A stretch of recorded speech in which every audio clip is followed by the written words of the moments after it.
women. Polygamy is against the law in England.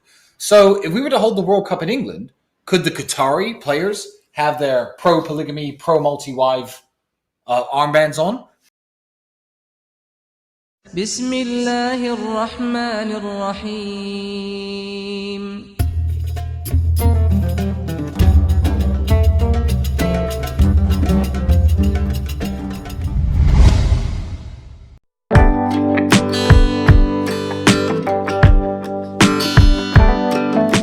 Assalamualaikum warahmatullahi wabarakatuh. Selamat datang kembali di channel Mutiara Islam. Piala Dunia sepak bola Qatar 2022 sejak awal memang dipenuhi kontroversial. Pro kontra penyelenggaraan Piala Dunia di Qatar silih berganti menerpa laga sepak bola paling akbar di dunia ini. Negara-negara Barat jelas menjadi pihak yang banyak kontra terhadap penyelenggaraan Piala Dunia di Qatar. Media Barat selalu memberikan pemberitaan negatif tentang Qatar. Qatar selalu diserang media-media Barat dengan berbagai isu negatif. Berbagai kritikan dilontarkan pihak Barat atas kebijakan-kebijakan Qatar selaku penyelenggara yang mereka anggap diskriminatif. Tetapi Qatar tak bergeming, tetap bersikukuh dengan prinsip-prinsip yang mereka pegang selaku negara Islam. Sudah tak heran kalau pihak Barat selalu menerapkan standar ganda dalam penilaian mereka. Barat selalu merasa yang paling benar. Di tengah-tengah banyaknya hujatan media Barat pada Qatar, yang menarik adalah justru banyak orang Barat sendiri yang mengkonter pemberitaan negatif terhadap Qatar. Salah satunya adalah yang dilontarkan oleh Tristan Tate, sang adik kandung dari Andrew Tate, mualaf kontroversial dari negeri Inggris. Mari kita ikuti videonya. Jangan lupa sebelum lanjut, mohon bantuan Ikhwan Fillah untuk subscribe dan like-nya. Terima kasih.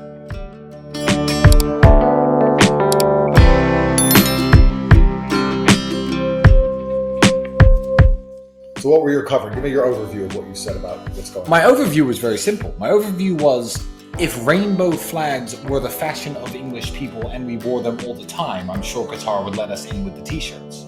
If nobody ever wears them in history and you show up at the arena with one, you are intentionally trying to provoke a culture into telling you to go home and change your t-shirts. You can paint them as the bad guy.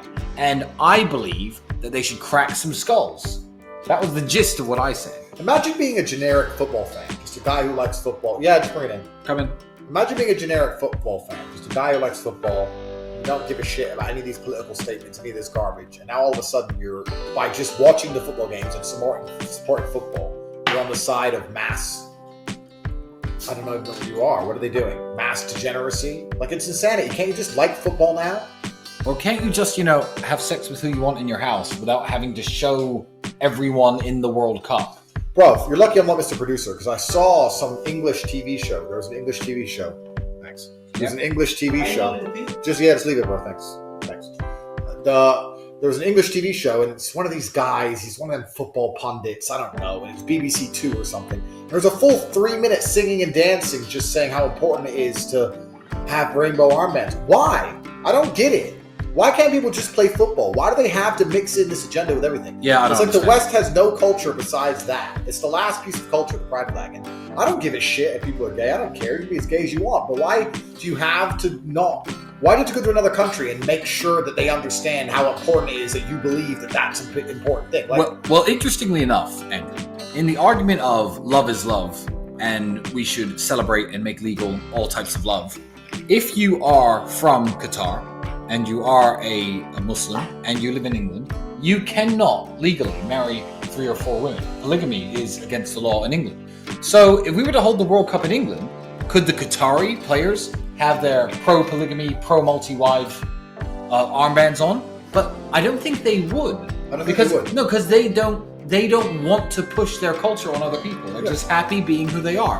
And I think that that's what every culture should be. Yeah, because it's absolutely not arrogant to believe that your worldviews are somehow shared by every other nation on earth. It's actually amazing that the West pretends to be moral and has any kind of moral high ground. If you look at the track records of the West, whether it's starting wars or look at some of the ideas the Matrix is purporting now. I did say this yesterday. Yeah, there's Matrix. I mean, the ideas that the Matrix is purporting now amongst the populations of the West are absolutely not utterly degenerate. They're not moral.